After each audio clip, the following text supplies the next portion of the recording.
এখন সকাল ৭টা মতো বাজে। কাজ করতেও চলে এসেছে। ঝাড় দিয়ে বাসন মেজে নিচ্ছে।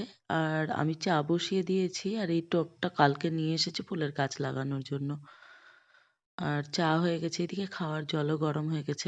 চা ওর জন্য রেখে দিলাম। আর এই কাজ করতে শুরু করছে চা খেয়ে। নিচের কাজ হয়ে যাওয়ার পর আমরা উপরে চলে এসেছি। কাপড়গুলো সব শুকাতে দিয়ে দিয়েছি। আর ওর কাজ হয়ে যাওয়ার পরে আমি ঘরে ধূপকাঠি দেখিয়ে এবার নিচে নেমে যাব। আমি যাওয়ার আগে আমার পায়ে চলে যাচ্ছে বিড়ালের বাচ্চাগুলো।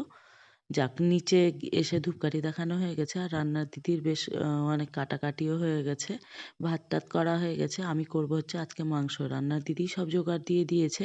আমি শুধু মাংসটা কষিয়ে নেব। আর এই যে আমার মাংস করা হয়ে গেছে। আর এই যে আমি, আর রান্নার দিদি যাওয়ার পরে আমি টমেটো কেটে নিয়েছি একটু চাটনি করব বলে।